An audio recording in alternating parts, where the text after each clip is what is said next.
Saudara, seorang mahasiswa yang diketahui berasal dari Universitas Lampung akhirnya berani mengungkap perlakuan oknum dosen pembimbing Fakultas Ilmu Pendidikan yang melakukan modus cabul dengan ancaman tidak lulus skripsi. Kasus ini menimbulkan polemik di universitas ternama tersebut. Untuk mengamankan korban, Lembaga Perlindungan Saksi ikut mendampingi korban hingga mengawal kasus ini ke pengadilan. Korban berinisial DCL, mahasiswa yang menjadi korban oknum dosen pembimbing di FKIP Universitas Lampung, Bandar Lampung, hingga kini masih trauma dengan kejadian yang menimpanya. Ia menceritakan diperlakukan tidak senonoh oleh oknum dosen bernama Chandra berusia 58 tahun. Modusnya saat memberikan bimbingan skripsi, oknum dosen tersebut mengancam akan tidak meluluskan jika menceritakan aksinya.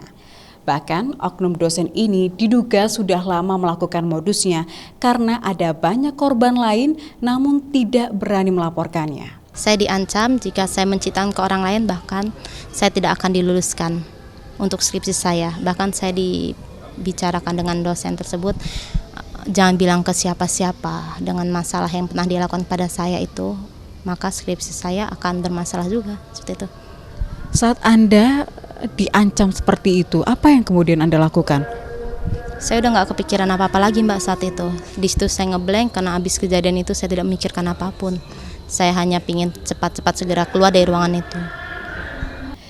Kasus ini sempat menjadi polemik di universitas. Bahkan diduga pihak universitas akan membantu dengan menangguhkan penahanan pelaku hingga ada upaya menghentikan kasus ini. Kasus ini terus berjalan hingga tim Lembaga Perlindungan Saksi pun turun mengawal kasus hingga pelaku bisa dijerat hukum.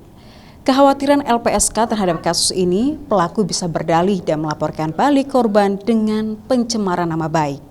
Jika terus dibiarkan, kasus ini tidak terungkap akan menjadi presiden buruk di dunia pendidikan. Tetapi buat saya dan juga LPSK, ini adalah satu kasus yang membuktikan bahwa relasi kuasa itu sangat bermain di dalam termasuk di dunia perguruan tinggi.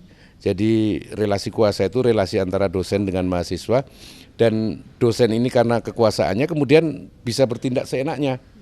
Ini yang kita mau soroti, kita mau angkat, dan kepentingan buat LPSK supaya kalau terjadi lagi hal-hal seperti itu, perempuan itu harus berani berteriak, harus berani bersuara. Dosen di Universitas Lampung juga menyayangkan kasus ini, namun perhatian kepada pihak korban tidak didukung, bahkan sebaliknya.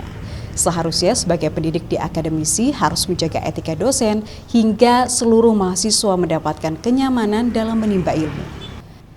Dengan bergulirnya kasus ini, pihak kampus membuat kebijakan baru, yakni para pembimbing atau dosen dan mahasiswa yang sedang beraktivitas untuk melakukan bimbingan akan dilakukan di ruang terbuka. Mahasiswi ketika dalam proses bimbingan dengan dosennya, dan saya kira ini momen yang harus ditegakkan komitmen tersebut. Dan saya kira ada beberapa hal yang memang harus dibenahi di lingkungan akademisi soal relasi antara dosen dan mahasiswa ketika dalam proses pembimbingan. Bahkan saya kira juga saat sekarang perlu ada suatu reformasi bangunan ruang-ruang kantor, ruang-ruang dosen. Seperti sekarang yang kita lihat bahwa ada banyak ruang-ruang yang sudah terbuka. Kini pelaku oknum dosen sedang menjalankan persidangan atas apa yang diperbuatnya. Semoga korban lainnya bisa berani melaporkan perlakuan dosen ini dan kejadian serupa tidak terulang kembali di dunia pendidikan. Partomi Oktora, Kompas TV, Lampung.